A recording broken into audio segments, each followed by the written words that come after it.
जय श्री राम मित्रों, आज कथा का समापन होने जा रहा है। आपको रामायण कथा कैसी लगी कमेंट में जरूर बताएं। आपसे अनुरोध है कि आप किस प्रकार की कथा सुनना चाहेंगे कमेंट में अवश्य बताएं। धन्यवाद। तो आज की कथा है श्री राम का महाप्रयाण। लक्ष्मण का त्याग करके अत्यंत शोक विहल हो रघुनंदन ने पुरोहित मंत्रियों और नगर के श्रेष्ठ जनों को बुलाकर कहा, आज मैं अयोध्या के सिंहासन पर भरत का अभिषेक कर स्वयं वन को जाना चाहता हूँ। यह सुनते ही सबके नेत्रों से अश्रुधारा बहने लगी। भरत ने कहा, मैं भी अयोध्या में नहीं रहूंगा, मैं आपके साथ चलूंगा। आप कुश और लव का अभिषेक कर दीजिए। प्रजाजन भी कहने लगे कि हम सब भी आपके साथ चलेंगे। कुछ क्षण विचार करके उन्होंने दक्षिण कौशल का राज्य कुश को और उत्तर कौशल का राज्य लव को सौंपकर उनका अभिषेक किया। कुश के लिए विंध्याचल के किनारे कुशावती और लव के लिए श्रावस्ती नगरों का निर्माण कराया। फिर उन्हें अपनी अपनी राजधानियों को जाने का आदेश दिया। इसके पश्चात एक द्रुतगामी दूत भेजकर मधुपुरी से शत्रुघ्न को बुलाया। दूत ने शत्रुघ्न को लक्ष्मण का त्याग, लव कुश के अभिषेक आदि की सारी बातें भी बताईं। इस घोर कुलक्षकारी वृतांत को सुनकर शत्रुघ्न अवाक रह गए। तदंतर उन्होंने अपने दोनों पुत्रों सुबाहु और शत्रुघाती को अपना राज्य बांट दिया। उन्होंने सुबाहु को मथुरा का और शत्रुघाती को विदिशा का राज्य सौंपकर तत्काल अयोध्या के लिए प्रस्थान किया। अयोध्या पहुंचते ही वे बड़े भाई से बोले, मैं भी आपके साथ चलने के लिए तैयार होकर आया हूँ। कृपया आप ऐसी कोई बात ना कहें जो मेरे निश्चय में बाधक हो। इसी बीच सुग्रीव भी आ गए और उन्होंने बताया कि मैं अंगद का राज्याभिषेक करके आपके साथ चलने के लिए आया हूँ। उनकी बात सुनकर रामचंद्र जी मुस्कुराए और बोले, बहुत अच्छा। फिर विभीषण से बोले, विभीषण, मैं चाहता हूँ कि तुम इस संसार में रहकर लंका में राज्य करो। यह मेरी हार्दिक इच्छा है। आशा है कि तुम इसे अस्वीकार नहीं करोगे। विभीषण ने भारी मन से रामचंद्र जी का आदेश स्वीकार कर लिया। श्री राम ने हनुमान को भी सदैव पृथ्वी पर रहने की आज्ञा दी। जामवंत, मैंद और द्विध को द्वापर तथा कलयुग की संधि तक जीवित रहने का आदेश दिया। अगले दिन प्रातः काल होने पर धर्म प्रतिज्ञ श्री रामचंद्र जी ने गुरु वशिष्ठ जी की आज्ञा से महाप्रस्थानोचित सविधि सब कृत्य कर्म किए। तत्पश्चात पीताम्बर धारण कर हाथ में कुशा लिए राम ने वैदिक मंत्रों के उच्चारण के साथ सरयू नदी की ओर प्रस्थान किया। नंगे पैर चलते हुए वे सूर्य के समान प्रकाशमान मालूम पड़ रहे थे। उस समय उनके दक्षिण भाग में साक्षात लक्ष्मी, वाम भाग में भूदेवी और उनके समक्ष संहार शक्ति चल रही थी। उनके साथ बड़े बड़े ऋषि मुनि और समस्त ब्राह्मण मंडली थी।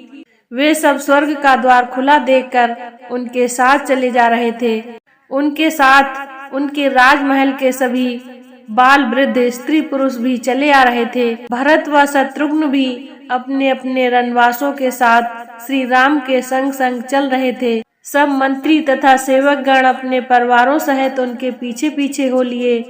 उन सब के पीछे मानो सारी अयोध्या ही चल रही थी। मस्त रीछ और बानर भी किलकारियां मारते, उछलते कूदते दौड़ते हुए चले आ रहे थे।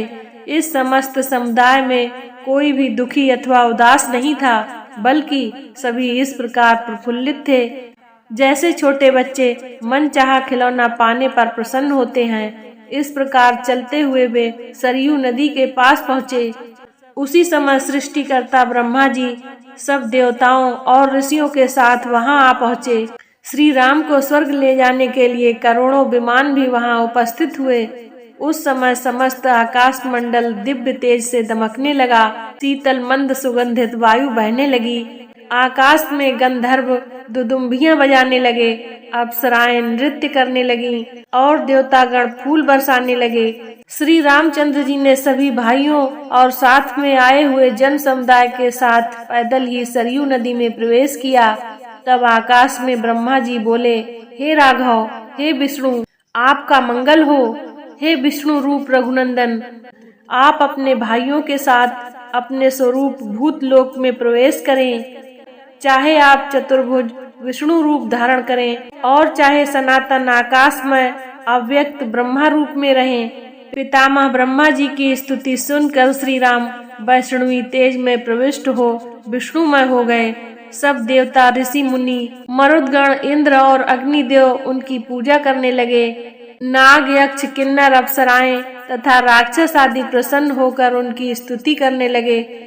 तभी विष्णु रूप श्री राम ब्रह्मा जी से बोले, हे सुव्रत, ये जितने भी जीव स्नेहवश मेरे साथ चले आए हैं, ये सब मेरे भक्त हैं। इन सबको स्वर्ग में रहने के लिए उत्तम स्थान दीजिए। ब्रह्मा जी ने उन सबको ब्रह्मलोक के समीप स्थित संतानक नामक लोक में भेज दिया। बानर और रीछ आदि जिन जिन देवताओं के अंश से उत्पन्न हुए थे, वे सब उन्हीं में लीन हो गए। सुग्रीव ने सूर्य मंडल में प्रवेश किया। उस समय जिसने भी सरयू में डुबकी लगाई, वही शरीर त्याग कर परधाम का अधिकारी हो गया। मित्रों, आज रामायण का समापन हो गया। आपका दिन मंगलमय हो। मंगल भवन अमंगल हारी, द्रबहु सुदशरथ अजर बिहारी। राम सिया राम, सिया राम जय जय राम।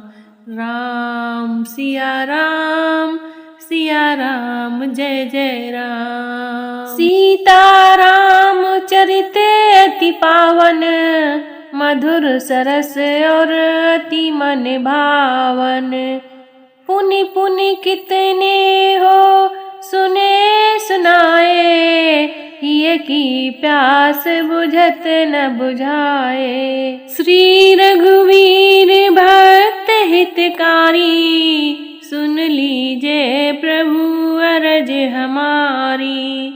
निस दिन ध्यान धरो जो कोई, तासम भक्त और नहीं होई। ध्यान धरे शिव जी मन माही, ब्रह्मा इंद्र पार नहीं पाई। जय जय जय रघुनाथ कृपाला, सदा करो संतन प्रतिपाला। तब भुज दंड प्रचंड कृपाला, रावण मार सुरन प्रतिपाला।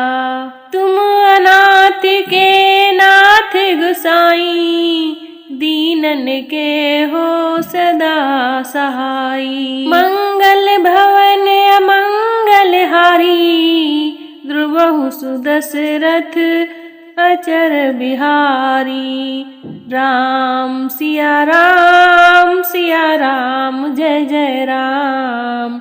राम सिया राम, सिया राम जय जय राम। ओ जाकी रही भावना जैसी, रघुमूरत देखी तिन तैसी। रघुकुल रीत सदा चली आई, प्राण जाई अरु बचन न जाई। राम सिया राम, सिया राम जय जय राम। राम सिया राम, सिया राम जय जय राम। मित्रों, आज मुझे बहुत खुशी हो रही है कि बिना किसी विघ्न के रामायण समाप्त हो गई। आपने मुझे पसंद किया, मेरी आवाज़ को पसंद किया। आपको बहुत बहुत धन्यवाद। भगवान आपकी मनोकामना पूर्ण करे। जैसे कि रामायण समाप्त होते होते मेरी मनोकामना भगवान ने पूरी कर दी है, वैसे ही आप सबकी मनोकामना जरूर पूर्ण हो। मित्रों, वीडियो को लाइक शेयर जरूर किया करें और कोई त्रुटि हो तो कमेंट में जरूर बताएं और मेरे साथ बने रहने के लिए चैनल को सब्सक्राइब जरूर करें। इतने दिनों से आप मेरी कथाओं को इतने प्यार से सुनते हैं, उसके लिए आपको बहुत बहुत धन्यवाद। मित्रों, इस रामायण कथा की सीरीज को पूरा देखें। ये सर्व मनोकामना पूर्ण रामायण है। आपकी मनोकामना अवश्य पूरी होगी। जय श्री राम।